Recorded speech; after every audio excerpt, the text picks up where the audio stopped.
Welcome back to my YouTube channel. ಈ ಒಂದು ವಿಡಿಯೋದಲ್ಲಿ ನಿಮಗೆ ಏನು financial institution and market FIM subject ಏನಿದೆ ಆ ಒಂದು ಸಬ್ಜೆಕ್ಟಲ್ಲಿ ಯಾವ್ಯಾವ ಚಾಪ್ಟರ್ಲಿ ಎಷ್ಟು ಮಾರ್ಕ್ಸ್ ಬರುತ್ತೆ ಮತ್ತು ಯಾವ ಕಾನ್ಸೆಪ್ಟು ಆ ಚಾಪ್ಟರ್ಲಿ ಮೋಸ್ಟ್ ಇಂಪಾರ್ಟೆಂಟು ಅಂಡ್ ಎಷ್ಟು ವೆಯ್ಟೇಜ್ ಇದೆ ಆ ಚಾಪ್ಟರ್ಲಿ ಅಂತ ನಾನು ನಿಮಗೆ ತಿಳಿಸ್ಕೊಡ್ತೀನಿ. ಸೊ ಯಾರೆಲ್ಲ ನನ್ನ ಒಂದು ಯೂಟ್ಯೂಬ್ ಚಾನಲ್ ಇನ್ನೂ ಸಬ್ಸ್ಕ್ರೈಬ್ ಮಾಡ್ಕೊಂಡಿಲ್ಲ ದಯವಿಟ್ಟು ಸಬ್ಸ್ಕ್ರೈಬ್ ಮಾಡ್ಕೊಳ್ಳಿ ಅಂತ ಹೇಳ್ತಾ, so financial institution and markets Bengaluru university BCom 5th semester ಅವ್ರಿಗಿರ್ತಕ್ಕಂಥದ್ದು.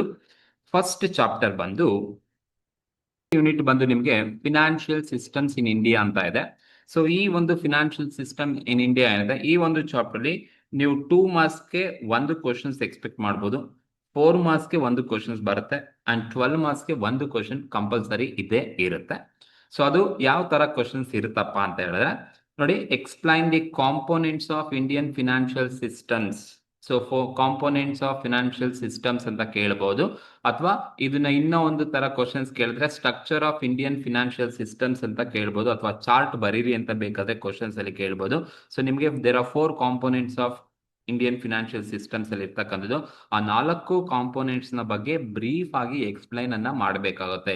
So ಎರಡು ಒಂದೇ questions, components of financial systems ಅಂತ ಆದ್ರೆ ಅಥವಾ explain the structure of Indian financial systems ಅಂತ ಕೇಳ್ಬೋದು. ಸೊ ಕರೆಕ್ಟ್ ಆಗಿ ನೋಡ್ಕೊಳ್ಳಿ, one of the most expected questions ಅದು ಕೇಳ್ತಕ್ಕಂಥ ಚಾನ್ಸಸ್ ಇರುತ್ತೆ. ಕಾಂಪೋನೆಂಟ್ಸ್ 4 ಕಾಂಪೋನೆಂಟ್ಸ್ ಅನ್ನ ನೀವು ಬರೀಬೇಕಾಗತ್ತೆ.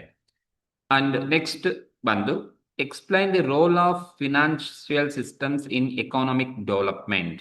ಇನ್ ಇಂಡಿಯನ್ ಎಕನಾಮಿಕ್ ಡೆವಲಪ್ಮೆಂಟ್ ಅಲ್ಲಿ ಫಿನಾನ್ಷಿಯಲ್ ಸಿಸ್ಟಮ್ ನ ರೋಲ್ ಏನು? This is also very important question. ಇದು ಕೂಡ ಸೆಕ್ಷನ್ಸ್ ಬಿಗೆ ಅಥವಾ ಸೆಕ್ಷನ್ ಸಿಗೆ ಕೇಳ್ತಕ್ಕಂಥ ಚಾನ್ಸಸ್ ಇರುತ್ತೆ, ರೋಲ್ ಆಫ್ ಫಿನಾನ್ಷಿಯಲ್ ಸಿಸ್ಟಮ್ಸ್ ಬಗ್ಗೆ. And functions of financial system ನ ಸೆಕ್ಷನ್ ಬಿಗೆ ಕೇಳ್ತಕ್ಕಂಥ ಚಾನ್ಸಸ್ ಇರುತ್ತೆ. So functions of financial system. So ಹಾಗಾಗಿ ಫಸ್ಟ್ ಯೂನಿಟ್ ಅಲ್ಲಿ ಮೇಜರ್ ಆಗಿ ಇರ್ತಕ್ಕಂಥದ್ದು ಈ 3 ಟಾಪಿಕ್. ಸೊ ಕರೆಕ್ಟ್ ಆಗಿ ನೋಡ್ಕೊಳ್ಳಿ. You can expect 1 question in section C and 1 question in section B ನಲ್ಲಿ ನಿಮಗೆ ಕೇಳ್ತಕ್ಕಂಥ ಚಾನ್ಸಸ್ ಇರುತ್ತೆ.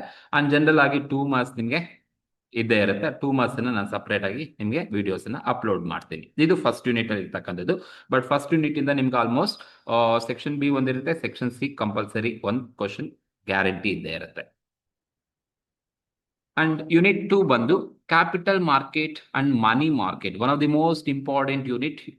ಈ ಒಂದು ಯೂನಿಟ್ ನಂಬರ್ 2 ಏನಿದೆ capital market and money market ಅಲ್ಲಿ ಈ ಒಂದು ಯೂನಿಟ್ ಅಲ್ಲಿ ನೀವು ಅಟ್ಲೀಸ್ಟ್ ಮಿನಿಮಮ್ 2 to 3 ಕ್ವಶನ್ಸ್ ಅನ್ನ ನೀವು ಎಕ್ಸ್ಪೆಕ್ಟ್ ಮಾಡಬಹುದು. ಪ್ಲಸ್ 4 ಮಾರ್ಕ್ಸ್ಗೆ ಒಂದು ಕ್ವಶನ್ ಕಂಪಲ್ಸರಿ ಇರುತ್ತೆ.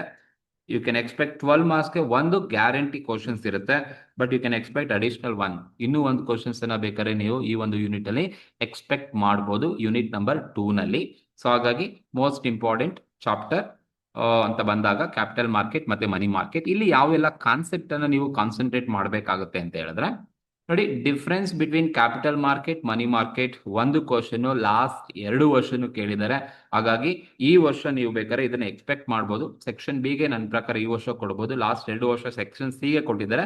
ಸೊ ಈ ವರ್ಷನೂ ಬೇಕಾದ್ರೆ ಸೆಕ್ಷನ್ ಸಿ ಕೊಡಬಹುದು, ಬಟ್ ನನ್ನ ಎಕ್ಸ್ಪೆಕ್ಟೇಷನ್ ಸೆಕ್ಷನ್ ಬಿಗೆ ಕೇಳಬಹುದು ಅಂತ ಅನ್ಕೊಂಡಿದ್ದೀನಿ. And functions of capital market ಅನ್ನ ಕೇಳಿದ್ದಾರೆ. ಸೊ ಇದು ಕೂಡ ಸೆಕ್ಷನ್ ಬಿಗೆ ಕೇಳಿರ್ತಕ್ಕಂಥದ್ದು. ಕ್ಯಾಪಿಟಲ್ ಮಾರ್ಕೆಟ್ ಫಂಕ್ಷನ್ಸ್ ಅನ್ನ ಬರೀರಿ ಅಂತ ಕೇಳ್ಬೋದು.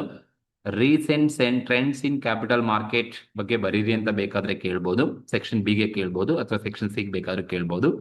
And most important question, explain the components of money market components ಅನ್ನ ಬರೀರಿ ಅಂತ ಹೇಳ್ಬಿಟ್ಟು ಸೆಕ್ಷನ್ ಸಿಗೆ ಕೇಳ್ತಕ್ಕಂಥ ಚಾನ್ಸಸ್ ಜಾಸ್ತಿ ಇರುತ್ತೆ.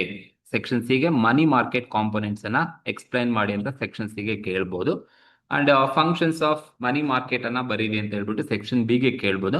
ಹಾಗಾಗಿ ಫಸ್ಟ್ ಈ 4 ಟಾಪಿಕ್ಸ್ ಏನಿದೆ, ಫಸ್ಟ್ 4 ಟಾಪಿಕ್ಸ್ ಕಾನ್ಸಂಟ್ರೇಟ್ ಮಾಡಿಕೊಂಡು ಈ ಫಸ್ಟ್ 4 ಟಾಪಿಕ್ ಸರಿಯಾಗಿ ಕರೆಕ್ಟ್ ಆಗಿ ಓದ್ಕೊಳ್ಳಿ. ನೀವು ಆ ಟಾಪಿಕ್ಸ್ ಅಲ್ಲೇ ನಿಮಗೆ ಕ್ವಶನ್ಸ್ ಅನ್ನ ಬರ್ತಕ್ಕಂಥದ್ದು. ಬಟ್ ಮಿನಿಮಮ್ 1 ಕ್ವಶನ್ 12 ಮಾರ್ಕ್ಸ್ ಇದ್ದೇ ಇರುತ್ತೆ. ಮ್ಯಾಕ್ಸಿಮಮ್ ನೀವು 2 ಕ್ವಶನ್ಸ್ ಅನ್ನ ಬೇಕಾದ್ರೆ ಎಕ್ಸ್ಪೆಕ್ಟ್ ಮಾಡಬಹುದು ಈ ಒಂದು ಯೂನಿಟ್ ಇಂದ. ಯೂನಿಟ್ 3 ಬಂದು ಪ್ರೈಮರಿ ಮಾರ್ಕೆಟ್ ಅಂತ ಇರ್ತಕ್ಕಂಥದ್ದು. ಈ ಒಂದು ಯೂನಿಟ್ 3 ನಲ್ಲಿ ನೀವು ಕೂಡ ಎಕ್ಸ್ಪೆಕ್ಟ್ ಮಾಡಬಹುದಂತ ಮಾರ್ಕ್ಸ್ ಎಷ್ಟಪ್ಪ ಅಂದ್ರೆ 2 ಮಾರ್ಕ್ಸ್ ಒಂದು ಕ್ವಶನ್ ಬರುತ್ತೆ, 4 ಮಾರ್ಕ್ಸ್ ಒಂದು ಕ್ವಶನ್ ಬರುತ್ತೆ, 12 ಮಾರ್ಕ್ಸ್ ಕೂಡ ಒಂದು ಕ್ವಶನ್ ಕಂಪಲ್ಸರಿ ಇದ್ದೇ ಇರುತ್ತೆ. ಯೂಶಲಿ ಇದೊಂದು ಈಸಿಯೆಸ್ಟ್ ಚಾಪ್ಟರ್, ಈಸಿಯಾಗಿ ಇರುತ್ತೆ ಅಂಡ್ ಓದ್ಕೊಳ್ಳೋಕು ಕೂಡ ನಿಮಗೆ ತುಂಬಾ ಸಿಂಪಲ್ ಅನ್ಸುತ್ತೆ. ಒಂದು ಫೀಚರ್ಸ್ ಆಫ್ ಪ್ರೈಮರಿ ಮಾರ್ಕೆಟ್ ನೋಡ್ಕೊಳ್ಳಿ. ಅಂಡ್ ಫಂಕ್ಷನ್ಸ್ ಇದ್ರೆ ಫಂಕ್ಷನ್ಸ್ ಆಫ್ ಪ್ರೈಮರಿ ಮಾರ್ಕೆಟ್ ಅನ್ನ ಬೇಕಾದ್ರೆ ನೋಡ್ಕೊಳ್ಳಿ. ಇದು ಸೆಕ್ಷನ್ ಬಿ ಗೆ ನೀವು ಎಕ್ಸ್ಪೆಕ್ಟ್ ಮಾಡಬಹುದಾದ question. And advantages and disadvantages of primary market advantage disadvantage ಅನ್ನ ಕೇಳಿದರೆ ಲಾಸ್ಟ್ ಇಯರ್ ಕೇಳಿದರೆ ಆ ಒಂದು ಕ್ವಶನ್ಸ್ ನೀವು ಎಕ್ಸ್ಪೆಕ್ಟ್ ಮಾಡಬಹುದು. ಸೆಕ್ಷನ್ ಸಿ ಗೆ ಎಕ್ಸ್ಪೆಕ್ಟ್ ಮಾಡಬಹುದು. And difference between primary market and secondary market ನ ಸೆಕ್ಷನ್ ಬಿ ಗೆ ಎಕ್ಸ್ಪೆಕ್ಟ್ ಮಾಡಬಹುದು. ಪ್ರೈಮರಿ ಅಂಡ್ ಸೆಕೆಂಡರಿ ಮಾರ್ಕೆಟ್ಗೆ ಏನ್ ಡಿಫರೆನ್ಸ್ ಇದೆ ಅಂತ. And explain the methods of new issue of shares. ಎಲ್ಲೂ ಕೇಳಿಲ್ಲ, but new issue of shares ನ ಯಾವ ತರ ಇಶ್ಯೂ ಮಾಡ್ತಾರೆ, what are the first time shares ನ ಇಶ್ಯೂ ಮಾಡೋದಾದ್ರೆ IPO ಮುಖಾಂತರ ಯಾವ ತರ ಇಶ್ಯೂ ಮಾಡಬಹುದು ಅಂತ ಹೇಳ್ಬಿಟ್ಟು ನಿಮ್ಗೆ ಕೇಳ್ಬೋದು. ಸೆಕ್ಷನ್ ಬಿ ಕ್ವಶನ್ಸ್ ಅದನ್ನು ಕೂಡ ನೋಡ್ಕೊಳ್ಳಿ. ಸೊ ಇದು ಯೂನಿಟ್ 3 ನಲ್ಲಿ ಇರ್ತಕ್ಕಂಥ ಮೋಸ್ಟ್ ಇಂಪಾರ್ಟೆಂಟ್. ಈ ಒಂದು ಚಾಪ್ಟರ್ ಕೂಡ ನಿಮ್ಗೆ ಒಂದು ಕ್ವಶನ್ ಸೆಕ್ಷನ್ ಸಿ ಗೆ ಗ್ಯಾರಂಟಿ ಇರುತ್ತೆ, ಬಿ ಕೂಡ ಒಂದು ಇರುತ್ತೆ, ಅಂಡ್ ಸೆಕ್ಷನ್ ಎ ನಲ್ಲಿ 2 ಮಾರ್ಕ್ಸ್ ಕೇಳ್ತಾರೆ.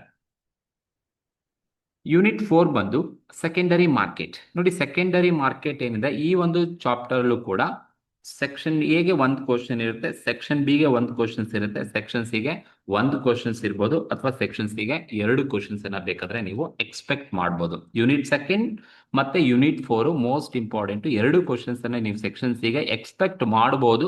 ಯಾವ್ದಾದ್ರು ಒಂದು ಕ್ವಶನ್ ಕಂಪಲ್ಸರಿ ಇರುತ್ತೆ, ಬಟ್ 2 ಕ್ವಶನ್ಸ್ ನೀವು ಒಂದು ಚಾಪ್ಟರ್ ಅಲ್ಲಿ ಕೇಳಬಹುದು. ಎಸ್ಪೆಷಲಿ ಈ ಒಂದು ಚಾಪ್ಟರ್ ಅಲ್ಲಿ ನೀವು ಬರ್ತೀರಾ ಅಂತ ಬಂದಾಗ, so functions of secondary market very very important. ಪ್ರತಿ ಸಲನು ಈ ಒಂದು ಕ್ವಶನ್ಸ್ ಎಕ್ಸಾಮಿನೇಷನ್ಸ್ ಅಲ್ಲಿ ಕೇಳ್ತಾನೆ ಬಂದಿದ್ದಾರೆ. Explain the functions of secondary market ನ ಫಂಕ್ಷನ್ಸ್ ಅನ್ನ ಬರೀರಿ ಅಂತ ಹೇಳ್ಬಿಟ್ಟು section be either section C ಗೆ ಗ್ಯಾರಂಟಿ ಇರುತ್ತೆ. And explain the objectives on functions of SEBI. ಬರೀ ಸಪರೇಟ್ ಆಗಿ ಆಬ್ಜೆಕ್ಟಿವ್ಸ್ ನ ಕೇಳ್ಬೋದು, ಅಥವಾ explain the functions of security exchange board of India ಬಗ್ಗೆ ಬೇಕಾದ್ರೆ ಕೇಳ್ಬೋದು. And explain the objectives of stock exchange ನ ಒಂದು ಸಲ ಕ್ವಶನ್ಸ್ ಅನ್ನ ಕೇಳಿದರೆ ಆ ಕ್ವಶನ್ಸ್ ಅನ್ನ ಬೇಕಾದ್ರೆ ನೀವು ಎಕ್ಸ್ಪೆಕ್ಟ್ ಮಾಡಬಹುದು, ಸೆಕ್ಷನ್ ಬಿ ಗೆ ಎಕ್ಸ್ಪೆಕ್ಟ್ ಮಾಡಬಹುದು. And write A note on BSc ಮತ್ತೆ NSc ಬಗ್ಗೆ ಬರೀರಿ ಅಂತ ಹೇಳ್ಬಿಟ್ಟು ನೀವು ಕೇಳ್ಬೋದು. ಬಟ್ ಈ ಒಂದು ಕ್ವಶನ್ಸ್ ಇಷ್ಟೇ ಟಾಪಿಕ್ ಇರ್ತಕ್ಕಂಥದ್ದು ಯೂನಿಟ್ ಇಷ್ಟು ಈ ಒಂದು ಯೂನಿಟ್ ಇರ್ತಕ್ಕಂಥ ಮೋಸ್ಟ್ ಇಂಪಾರ್ಟೆಂಟ್ ಟಾಪಿಕ್ ಇರ್ತಕ್ಕಂಥದ್ದು. ಅಂಡ್ ಯೂನಿಟ್ 5 ಅಲ್ಲಿ ಬಂದಾಗ ನೋಡಿ, ನಾನ್ ಬ್ಯಾಂಕಿಂಗ್ ಫಿನಾನ್ಷಿಯಲ್ ಕಂಪನೀಸ್ NBFC ಮತ್ತೆ ಫಾರೆಕ್ಸ್ ಮಾರ್ಕೆಟ್ ಇರ್ತಕ್ಕಂಥದ್ದು. ಈ ಒಂದು ಚಾಪ್ಟರ್ ಅಲ್ಲಿ ನಿಮಗೆ ಸೆಕ್ಷನ್ ಸಿ ಗೆ ಒಂದು ಕ್ವಶನ್ಸ್ ಇರುತ್ತೆ, ಸೆಕ್ಷನ್ ಬಿ ಒಂದು ಕ್ವಶನ್ಸ್ ಇರುತ್ತೆ, ಸೆಕ್ಷನ್ ಸಿ ಗೆ ಒಂದು ಕ್ವಶನ್ಸ್ ಇರ್ಬೋದು. ಹಾಗಾಗಿ ಈ ಒಂದು ಚಾಪ್ಟರ್ ಅಲ್ಲಿ ನೋಡ್ಕೊಳ್ಳಿ. ಸೊ ನಾವು ಎಕ್ಸ್ಪೆಕ್ಟ್ ಮಾಡಿರೋ ಪ್ರಕಾರ ನಿಮ್ಗೆ ಮ್ಯೂಚುವಲ್ ಫಂಡ್ಸ್ ಮೇಲೆ ಕೇಳ್ತಕ್ಕಂಥ ಚಾನ್ಸಸ್ ಈ ಸಲ ಜಾಸ್ತಿ ಇದೆ. ಸೊ ಮ್ಯೂಚುವಲ್ ಫಂಡ್ಸ್ ಮೇಲೆ 2 ಟಾಪಿಕ್ ಅನ್ನ ನೋಡ್ಕೊಳ್ಳಿ. ಇದು ಸೆಕ್ಷನ್ ಬಿ ಬೇಕಾದ್ರೂ ಬರ್ಬೋದು, ಸೆಕ್ಷನ್ ಸಿ ಬೇಕಾದ್ರೂ ಬರ್ಬೋದು. ಮ್ಯೂಚುವಲ್ ಫಂಡ್ಸ್ 2 ಕಾನ್ಸೆಪ್ಟ್ ನೋಡ್ಕೊಳ್ಳಿ, advantage and disadvantage of mutual funds and types of mutual funds. ಇವೆರಡು ಟಾಪಿಕ್ ಅನ್ನ ಕರೆಕ್ಟ್ ಆಗಿ ನೋಡ್ಕೊಳ್ಳಿ. ಸೆಕ್ಷನ್ ಬಿ ಅಥವಾ ಸೆಕ್ಷನ್ ಸಿ ಗೆ ಕೇಳ್ಬೋದು. And explain the role of NBFC. So NBFC ಪಾತ್ರ ಏನು ಡೆವಲಪ್ಮೆಂಟ್ ಆಫ್ ಇಂಡಿಯನ್ ಎಕಾನಮಿನಲ್ಲಿ, ರೋಲ್ ಆಫ್ NBFC ಬಗ್ಗೆ ಬರೀರಿ ಅಂತ ಕೇಳ್ಬೋದು. ಅಂಡ್ ಸೆಕ್ಷನ್ ಬಿ ಗೆ ಇಂಪಾರ್ಟೆನ್ಸ್ ಆಫ್ ಫಾರೆಕ್ಸ್ ಮಾರ್ಕೆಟ್ ನ ಇಂಪಾರ್ಟೆನ್ಸ್ ಏನಿದೆ ಅಂತ ಹೇಳ್ಬಿಟ್ಟು ಸೆಕ್ಷನ್ ಬಿ ಗೆ ಕೇಳಬಹುದು. ಅಂಡ್ ಹೌಸಿಂಗ್ ಫಿನಾನ್ಸ್ ಬಗ್ಗೆ ಪ್ರತಿ ಸಲನು ಕೂಡ ಕೇಳಿದಾನೆ. Explain the reasons for popularity as well as problems of housing finance ನ ಪ್ರಾಬ್ಲಮ್ಸ್ ಏನಿದೆ. ಸೊ ಅದು ಸೆಕ್ಷನ್ ಬಿ ಬೇಕಾದ್ರೆ ಕೇಳ್ಬೋದು, ಅಥವಾ ಸೆಕ್ಷನ್ ಸಿ ಗೆ ಕೇಳ್ಬೋದು, ಒಂದು ಕ್ವಶನ್ ಇರುತ್ತೆ. ಅಂಡ್ NSDL ಮತ್ತೆ CSDL, national security depository limited ಮತ್ತೆ ಸೆಂಟ್ರಲ್ ಸೆಕ್ಯೂರಿಟಿ ಡೆಪಾಸಿಟರಿ ಲಿಮಿಟೆಡ್ ಬಗ್ಗೆ 2ರಲ್ಲಿ ಒಂದು ಕ್ವಶನ್ಸ್ ನಿಮ್ಗೆ ಖಂಡಿತವಾಗ್ಲೂ ಐದರ್ ಬಿ ಅಥವಾ ಸಿ ಗೆ ಇದ್ದೇ ಇರುತ್ತೆ, ನೋಡ್ಕೊಳ್ಳಿ. ಸೊ ಇಷ್ಟು ಟಾಪಿಕ್ ಅನ್ನ ನೀವು ಕವರ್ ಮಾಡಿ. ಯಾವ್ದಾದ್ರು ಒಂದು ಕ್ವಶನ್ಸ್ ಸೆಕ್ಷನ್ ಬಿ ಬಂದಿರುತ್ತೆ, ಸೆಕ್ಷನ್ ಸಿ ಗೂ ಒಂದು ಕ್ವಶನ್ಸ್ ಬಂದಿರುತ್ತೆ. ಸೊ ನಾನೀಗ ಏನ್ ಹೇಳಿದ್ದೀನಿ, 5 ಚಾಪ್ಟರ್ ಅಲ್ಲಿ ನಿಮ್ಗೆ ಬರೀಲಿಕ್ಕೆ ಬೇಕಾದಂತಹ 3 ಕ್ವಶನ್ಸ್ ಸೆಕ್ಷನ್ಸ್ ಬಿ ನಲ್ಲೂ ಬರ್ತವೆ, ಸೆಕ್ಷನ್ ಸಿ ನಲ್ಲೂ 3 ಕ್ವಶನ್ಸ್ ಖಂಡಿತವಾಗ್ಲೂ ಇದ್ದೇ ಇರುತ್ತೆ. ಸೊ ಇಷ್ಟು ಟಾಪಿಕ್ ಅನ್ನ ನೀವು ಕವರ್ ಮಾಡಿದ್ರೆ ಸಾಕಾಗುತ್ತೆ.